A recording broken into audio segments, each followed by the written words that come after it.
But I was wondering if you could perhaps explain to people that might not understand how losing our freedom of speech, which our current president signed off on, would greatly impact how we can protest and help to stop the genocide. Great. Those are fabulous questions. So first on why third parties, are kind of kept out of the media. So we have this consolidated corporate media right now that's mostly lapdogs to power. They're supposed to be watchdogs to power, but they're lapdogs to power. And more often they're concerned with doing the big interview, with landing something that's good for their careers, as opposed to, serving the cause of free speech, and being a watchdog. So unfortunately, the traditions of journalism have been horribly corporatized, and we have our schools of journalism now, which are all about career advancement. You've kind of lost, you've sort of lost the thread among lots of journalists that are, who are working for mainstream media. It's really a shame. And so they're not inclined to cover third parties. They don't want to ruffle the feathers of the big players that they want to earn their interviews with. So that's part of the problem. I think a lot of the related to that is that you have these two very powerful political parties that are sponsored by the economic elites, and they do not want competition. And all the rules of the road are about silencing competition. They are very afraid because everyday people are really struggling to survive right now and really want other choices. So they're very frightened that people should hear. Our campaign since 2016, the last time I ran, we have been very shadow banned on social media. They don't want people knowing about us. And, I regard that as kind of a badge of honor that they're so threatened, but they are very threatened by independent politics that actually speaks to the things that people are screaming for. Most people want healthcare as a human right. Most people want to get rid of student debt and make public higher education free. And, the vast majority of people want to end the genocide in Gaza, which is why they're coming down with an absolute hammer now to silence, to silence alternatives. So I think that's the answer to your first question. The power structure does not want, ferociously, they really want to silence political opposition. The great Democratic Party that talks about what a friend it is to democracy is very busy throwing its competitors like myself off the ballot. They proudly announced that they have hired an army of lawyers in order to nitpick our petitions and throw people off, because their address changed or something not related, to the substance of getting a candidate on the ballot. They've created these outrageous requirements. In New York State, we had to collect 45,000 signatures in 6 weeks. It's inhuman. It's absolutely impossible. And none of the grassroots candidates made it. We came very close, 42,000.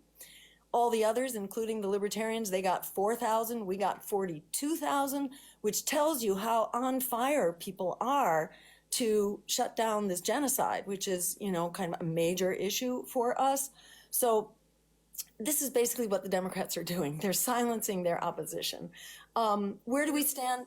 We saw a bunch of reports out of North Carolina this week that have been sent to me over and over again, that everybody who signed petitions for you, for Kennedy, people are knocking on their doors, asking them to sign new forms, saying they were withdrawing their signatures. And people are asking how their addresses got to these people. Wow. Showing up with clipboards, asking them to sign a revocation of their signatures from the petitions. Okay, this is the first that we've heard of that. If you can pass on to me, because we're going to court all over the place. Yeah. The Democrats announced back in March that they were hiring an army of lawyers to try to throw us off. In the 2022 election in North Carolina, they did the same thing to our Senate candidate, who was a peace candidate, and the Democrats they called people who had signed the petition, because the petitions, they can FOIA the petitions, so they can get them, and then they call them, and they were pretending to be the Green Party.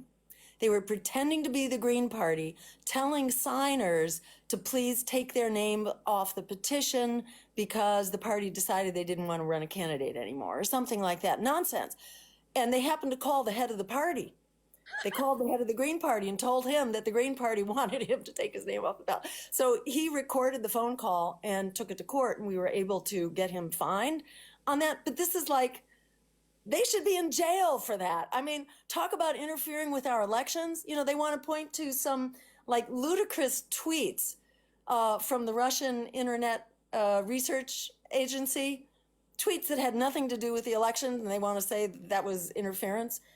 This is election interference. You know, how can that not be fraud that sends people to jail? So anyway, I'm very interested to hear that they're doing this. They told us, you know, they're also advertising for infiltrators. They're publicly advertising for infiltrators. So this is what you get. You know, this is where this is that war on democracy. This is that rising fascism that we don't have to wait for Donald Trump about. You know, this is authoritarianism, plain and simple, throwing opposition candidates off the ballot. This is an assault on all of us, and not just on alternative candidates, but on voters who want alternative choices. This is how the Democrats shut them down. It's absolutely outrageous, and thank you so much, Tiffany, for the heads up about this. I will get that sent your way. Yeah, thank you. Damn. All right. I'm gonna come. So I don't have clean segues because we really are all over the board right now. Amy, I'm gonna come just to you, and then I'm gonna cruise to my right over here. So Amy, what would you like to ask Dr. Stein tonight? Thanks so much for being here, Dr. Stein. I know we all so appreciate it.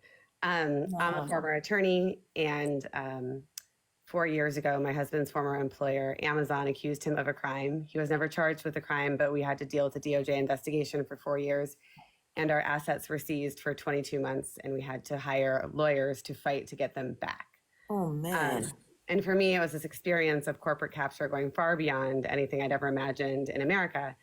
And my question is pretty basic, though. Like, given the state of the Citizens United, the power of oligarchs and the major companies across all industries in America, Yes. how do we even begin to fight their power over everything? And what would you do as president to do that?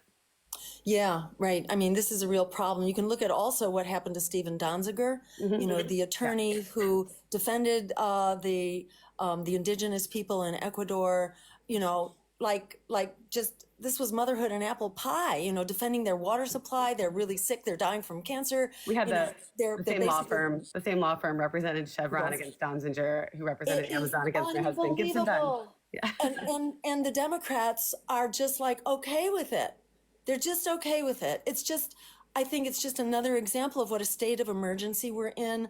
Our democracy is absolutely on life support. This corporate capture is in every dimension of our government. And, you know, it's Congress, it's the White House, you know, it is our regulatory agencies, all of them, and it's the judiciary. And this is why, you know, the Declaration of Independence says that all just power derives from consent of the governed. Our system has become so corrupted that nobody has confidence. We no longer consent, you know, and which is why society is so incredibly fragmented right now. We've lost our glue. We've totally lost our glue because we've kind of been corporatized and we've been corrupted by the infiltration of money.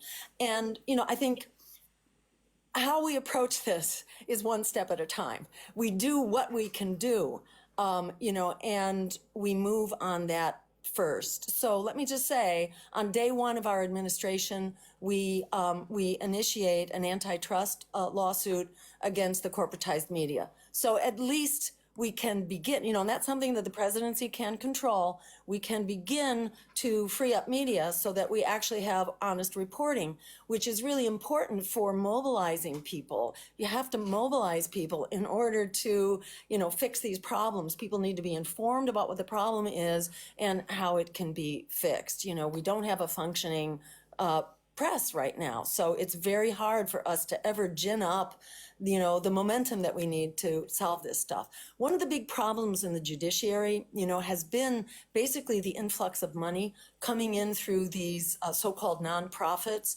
that have been promoting these really corrupt judges, these very corporate, serving judges, which are promoted not only by the Republicans, they're also promoted by the Democrats. And we've seen Schumer, line up to move through these judicial appointments that are awful.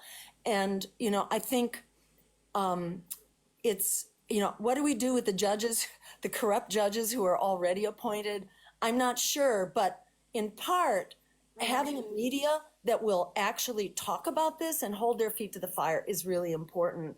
And also to begin challenging money in politics. In my home state, one of the things that I had, did early in my kind of political activism, experience, I became part of a coalition that was working to pass campaign finance reform and get big money out of politics, the so-called Clean Elections Law, which we passed by voter referendum because the legislature won't touch it with a 10-foot pole. They don't want to threaten their big donors.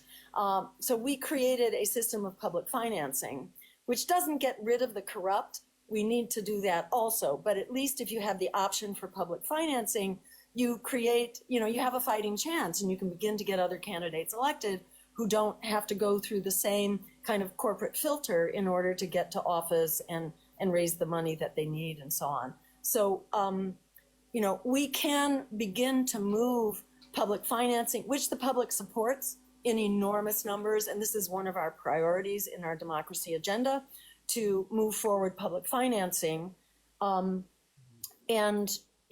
to expose at the same time those who are supporting the corruption of our judicial system, so that we can interrupt this flow of corporate appointments to the judiciary. That's not going to solve the whole thing, but that at least gets us going, together with, the role of the press in pointing this stuff out, because these stories are so outrageous and they infuriate people.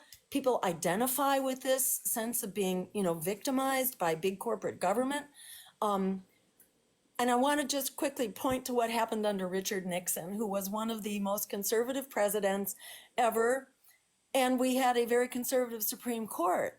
But we, the public, were so mobilized at that time, we were able to push through that court, Roe v. Wade. And we were able to achieve legalization of abortion for the first time, even through a conservative court. When you're mobilized, at the end of the day, like Alice Walker said, it really is having the courage of our convictions and standing up. And when we do that, there's all kinds of stuff we can achieve, but there are lots of roadblocks right now.